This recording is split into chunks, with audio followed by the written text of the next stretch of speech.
Good morning, comic book fans. Welcome back to Comics in 5 Minutes. Fuck ice, I'm your ever-loving host, Jorty. We're going to look at Dread the Hall H.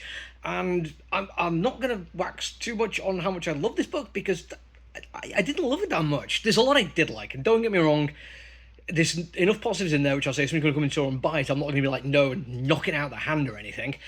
For instance, there's some really nice artwork in it, and I think some of the humour comes off quite well. There's quite nice timing.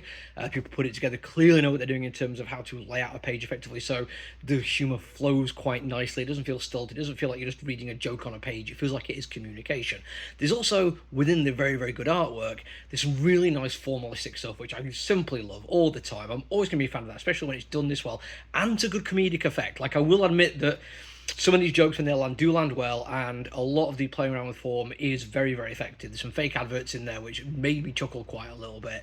But in the grand scheme of things, there's a few reasons why this just didn't work with me. Number one, the title, Dread the Hall H.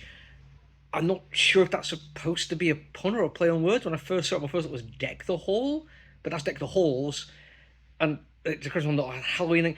I was like, okay, I think I'm just missing something there. But then it's simply the fact that this is a very specific bit of very tight horror. It is basically about what goes wrong at a very specific location, which is a comic book convention. And don't get me wrong, I'm all for like tightly focused stuff, but it feels so narrow that I know a whole bunch of people who shop in my store who do not go to comic conventions. Don't even take the trip to Harrogate to Thought Bubble. It's not for them.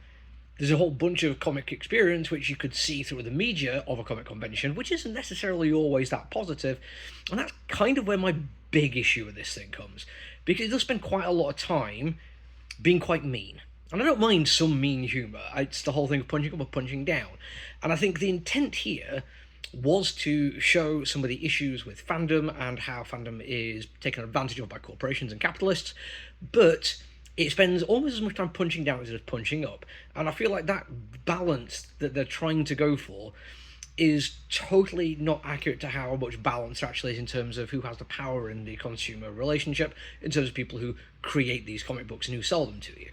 And I do think the idea that, oh, everyone's bad because we all engage with it, which is kind of what I get from this, is a little bit lazy, if I'm completely honest, because I'm part of the comic book industry, and I see like trends and stuff come and go, and I see how corporations try to make as much money as they possibly can. One of the big popular ones at the moment is the blind bags. Before that, it was, or still kind of to a certain degree, the red band stuff that Marvel was putting out.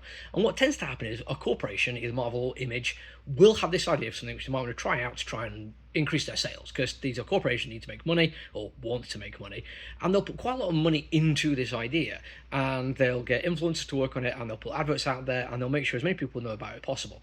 In my little store, we had 3 copies of the Invincible Battle Beast blind bag when it came in. Every one of them sold, and it was only after it was out of stock that people started coming in asking for it, because they'd heard about how much value there might be in them there blind bags. But a blind bag is a loot box, and loot boxing in gaming is something so bad, so akin to gambling, that literal governments have got involved in that kind of thing, and I see the blind bag thing as something very much along those lines. Now, the fact that it was successful, and now a whole bunch of different companies, small and large, have jumped on that bandwagon, this is not the fault of the consumers who went for it. This is not the companies saying, well, this is what the customers want. The customers were told through marketing, direct and otherwise, that they should want this. They were told that this is money, that this is something that they need to get this idea, to get popular, to get the money back from it as an investment instead of just enjoying it. The vast majority of people who come into my store do not give a single solitary crap about that kind of thing. They are just here because they like art. They like to engage with it in either a collecting way or just an appreciating way, and that's absolutely fine. We do get some speculators, and I don't really mind it, as long as they're honest with me and not trying to game me as a store.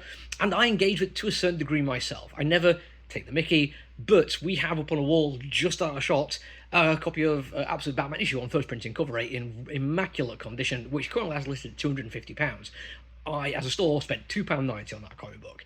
And if you'd come in on the day, I'd have sold you for £2.90. But I also run a business, and I do need to make money. I don't go out of my way to do this kind of thing. I don't hunt down the exclusives. I don't do conventions just to grab those exclusives so I can do a markup and apply it and make more money out of it. That's not how I run my business. But The comic book seems to suggest that we are all complicit in it, and I don't think that's the case. Yes, there are bad people in any organisation or group of people. Yes, we know this because Comicsgate people still exist for whatever bloody reason. But to say it's evenly distributed blame for it, I feel is disingenuous and does harm to the community. Now, I have not tagged any of the creators in this. I hope if they happen to see this video, they understand that this is good faith criticism. I'm saying that you've put together a quite decent comic book with good artwork and good writing, but your core concept, your core point, I just can't back, I'm afraid. I'm sorry about that. That's all for me for now, though. Until I see you all again, look after each other, everyone. Stay safe. Bye!